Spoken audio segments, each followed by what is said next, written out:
a huge Instagram mistake.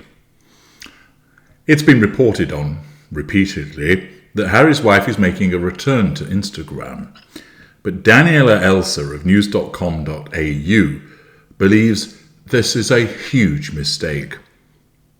Let's find out why it is, and also to link this supposed mistake with her narcissism. Is this something that is born out of her sense of entitlement? Does the mistake arise from her absence of emotional empathy?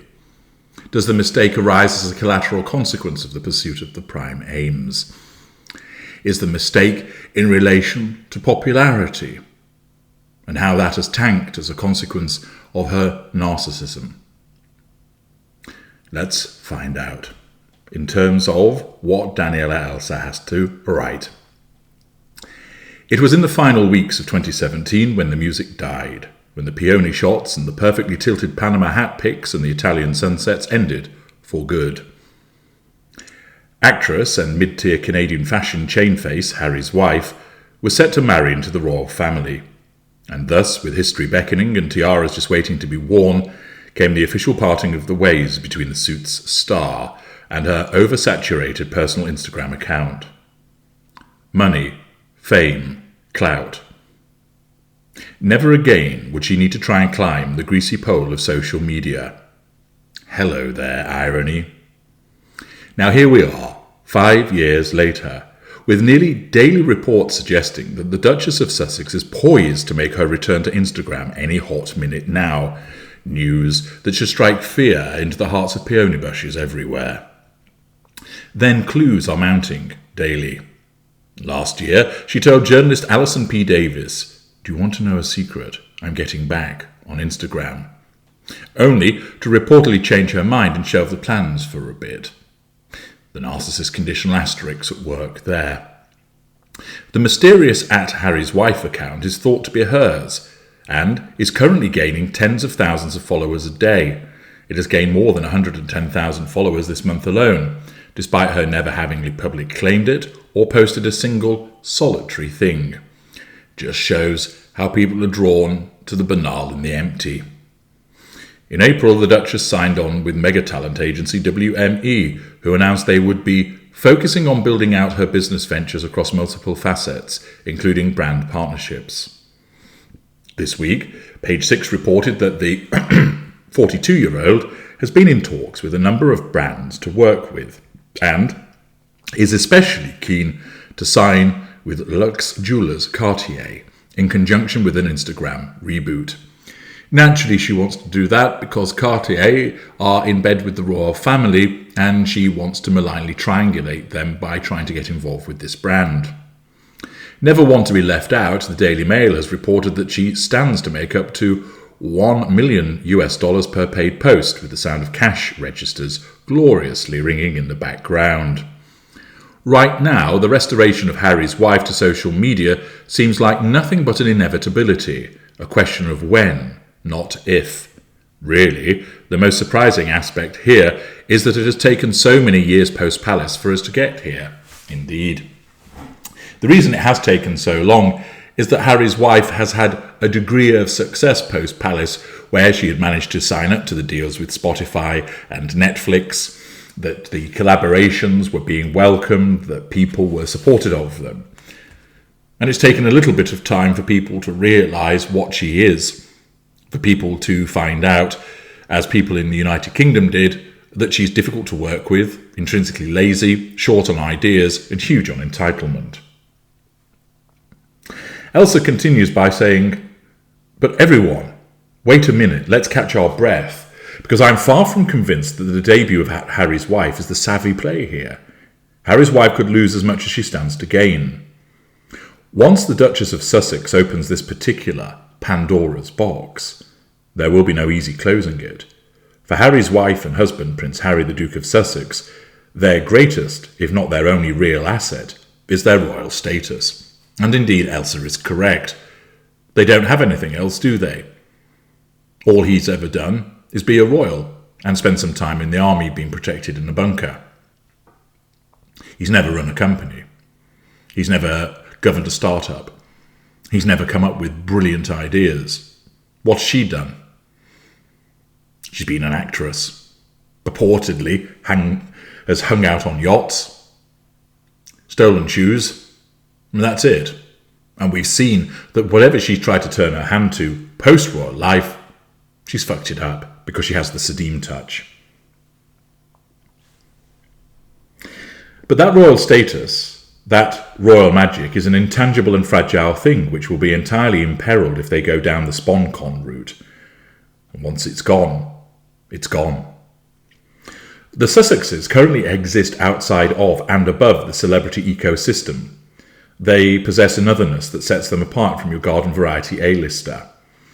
There is a world of difference between someone like Kim Kardashian, whose fame, wealth and nearly unthinkable reach is built solely on her, or at least her mother's cunning, and a woman whose global fame is entirely down to her membership via marriage of an institution that's ancient and entirely founded on the concept of hereditary privilege. But the minute that Harry's wife goes live, like a reverse Cinderella scenario, there will be no turning themselves back into ordinary pumpkins, no better, no worse than some bachelor semi-finalist keen to dip their wick into some of that nice teeth-whitening SponCon cashola. In early 2020, Harry's cousin Peter Phillips was rightfully lambasted for the cringeworthy ad he did for a Chinese milk company. Playing up his royal ties, the whole thing was so tacky, it nearly looked like a spoof. Do Harry and Harry's wife really want to trail down this same Takarama, Sussex's for sale path? The danger of the Duchess of Sussex suddenly cropping up on Instagram to speak luxury watches, or to be the face of Dior, or to promote the health benefits of hemp milk, is that it will just look like the blatant money grab that it is. Indeed, her narcissism will be driving her to get this residual benefit. These sort of posts might be interspersed with lots of photos and videos of she and Harry caring, then comforting the most photogenic underprivileged children or replanting some African delta while holding hands. But nothing will be able to disguise that one of the motivating factors in her hints to return would seem to be moolah. Doesn't seem to be, it is. Of course, as I've explained to you previously, many narcissists use social media because it allows them to get to the prime aims. It will let her control a lot of people. It will let her draw in a lot of fuel, assuming she gets millions of followers. But the key thing for Harry's wife is the ability to control, draw fuel, and get that residual benefit of money. The argument could be made, why shouldn't she cash in on her connection to a family who are about as warm and welcoming to her as a walk-in freezer? And if that's what Harry's wife wants, then fine, get it girl, etc. But the understanding needs to be that once the Duchess is the pocket of big turmeric or being paid to wear $900 t-shirts, she will irrevocably be joining the Kim side of the table. The other part to this is aside from the occasional paid post, an Instagram account needs content. It needs to be stoked regularly to keep the like fires burning. As we've seen, of course, Harry's wife is intrinsically lazy, and she's not somebody who's particularly adept at pumping out a lot of interesting content. If Harry's wife and Harry start sharing their daily matcha lattes and random sunsets and cutie videos of the Duke putting the bins out, they will then be inviting the world inside their Monty shit show bubble. And of course, my observation is, what happened to the privacy? Despite what half the world and the writers of South Park think, Harry and Harry's wife have never said they want privacy, but in quitting the royal game, they clearly wanted to have more control over how much of themselves they were expected to share with what Edmund Burke called the swinish multitude. With a new social media account of the Duchess's very own, the Sussexes might have much greater control over what parts of their lives they show to the world, and when and how, that control, of course, being important to a narcissist. But like the pigs in Animal Farm, once we, the public, are in their house, so to speak, invited by them, can they ever really turf us all out again? Running underneath all of this is the question, when this filtered hashtag New Jerusalem arrives, is this actually the life that Harry wanted? Them turning themselves into content, anew and forevermore? The short answer to that is no. So too the question if TikTok is totally outpacing and outstripping Instagram in terms of users and the trillions, yes trillions of hours of use, is the Duchess of Sussex betting and risking a lot on a bit of a lame horse. Still, in 2019, when Harry and Harry's wife launched their standalone charity new Instagram presence at Sussex Royal, they amassed 1 million followers in 6 hours. I would bet good money that when a manicured finger somewhere in California soon hits the big button and at Harry's wife goes live, that record will be left in the dust. In the time it has taken me to write this story, the account gained 1,000 more followers. Accordingly, Danielle also identifies that once Harry's wife has gone down that route, there's no closing it again. The fact is, Harry's wife has to do this because she's failed at everything else, and she's reliant upon those few fat followers that remain alongside those that want to watch and see what kind of nonsense she churns out in order to take the piss out of it.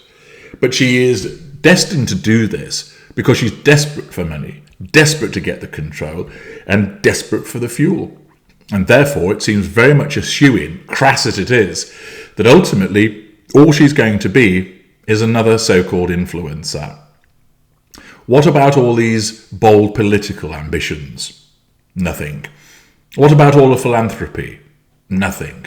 What about some actual charitable work, rolling the sleeves up and getting in amongst it? Nothing. Instead, she grifted her way into becoming a duchess, used that to grift, and now the grift is going to shift to social media. I'm H.G. Tudor. Thank you for listening.